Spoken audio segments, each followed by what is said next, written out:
नमस्कार। ये उड़द का फील्ड है। इसमें उड़द अच्छा है लेकिन खरपतवार उससे भी ज़्यादा अच्छा है कि उड़द को देखना मुश्किल हो रहा है।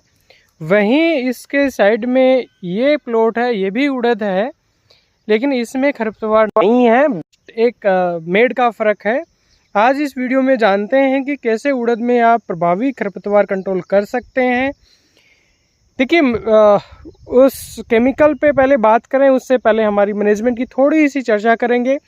देखिए, इस खेत में गर्मी में खेत जुताई करके छोड़ा हुआ था। मानसून की प्री मानसून की हल्की फुल्की बारिशें हुई और उसमें बिना जुताई इसमें उड़द डाल दिया, तो इसमें ज़्यादातर खरपतवार जो उगे हुए थे वो रह गए या बहुत तेज़ी से खरपतवार उग गए। तो इसमें आपको उड़द देखना इसमें दूभर हो रखा है, लेकिन इधर आपको खरपतवार देखना दूभर हो रखा है, क्योंकि इसमें बारिश होने के बाद में खरपतवार उगने के बाद में एक जुताई करके उड़द बोया हुआ है। तो हमेशा हम ये स्ट्रेटजी ही नहीं अपना सकते, क्योंकि ये परिस्थितियों के हिसाब से ये निर्णय हमें लेने पड़ते हैं। तो चलिए शुरू करते हैं कि ऐसा आपका खेत है तो आप इसमें क्या कर सकते हैं। देखिए, सबसे सिंपल और सबसे पुराना जो मॉलिक्यूल हम काम में लेते हैं उड़द में, वो आपका इमिज़ोथापर है, जो परस्यूट या वीड ब्लॉक के नाम से मार्केट के अंदर मिलता है। इसकी आपकी 750 ml प्रति हेक्टेयर डोज जाती है। ये सभी टाइप के खरपतवारों को मारने में सक्षम है, लेकिन इससे भी अच्छा मॉलिक्यूल है सोडियम एसिफ्लोरोफेन प्लस क्लेडोनोफोप्रोपार्जिल, जो आयरिश या पटेला या किसी अन्य नाम से मार्केट में मिलता है, जिसकी भी डोज 750 ml से लेके 1000 ml तक जा सकते हो। बेहतर होगा आप 750 ml तक रहें, क्योंकि इसमें फिर ज़्यादा डोज होने पे फाइटोटॉक्सिसिटी आती है। ये जो आयरिश या पटेला के नाम से जो मार्केट में प्रोडक्ट मिल रहा है, ये सभी टाइप के खरपतवारों को और बहुत जल्दी कंट्रोल करने में सक्षम है। इमिज़ोथापर जो या जो परस्यूट या वीड ब्लॉक जिसको कहते हैं, वो भी सभी टाइप के खरपतवारों को कंट्रोल करता है, लेकिन थोड़ा स्लो रिजल्ट आता है। और कई बार कुछ वेराइटियों में लोग ये भी कहते हैं कि उससे थोड़ा ऊपर से माथा बंध जाता है, पर ये अनुशंसा में है। ऐसा नहीं है कि सभी हर बार ये ऐसी कोई समस्या हो जाती है। कुछ लोगों का ऐसा फीडबैक है, वो मैं आपके साथ शेयर कर रहा हूँ।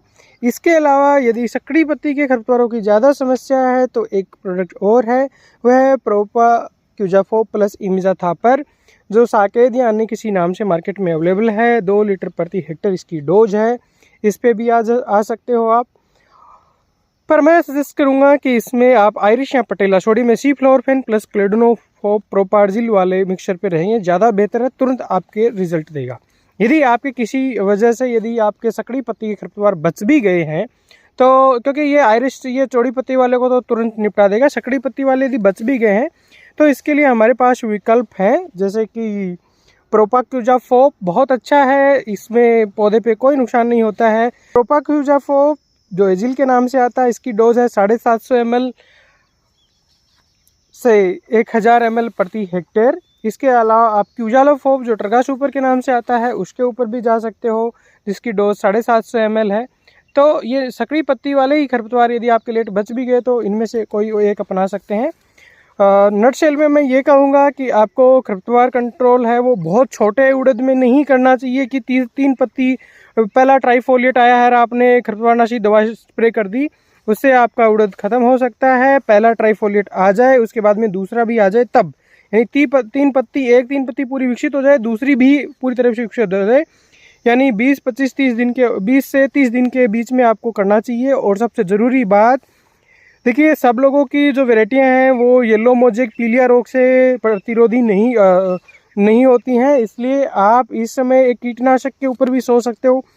कीटनाशक आपका ऐसा होना चाहिए जिसके अंदर आपके जो मक्खी मच्छर आपके हैं उनको भी कंट्रोल कर ले, और हल्की फुल्की कोई इली लगी हो सेमी लोपर टाइप में तो उनको भी वो कंट्रोल कर ले, जिसमें आप एसीफेट, डाइमिथोएट या थायमिथोक्साम, इन कीटनाशक के बारे में इस खरपतवारनाशी के साथ में विचार कर सकते हैं। उम्मीद करता हूं कि कुछ क्लैरिटी मैं आपको दे पाया।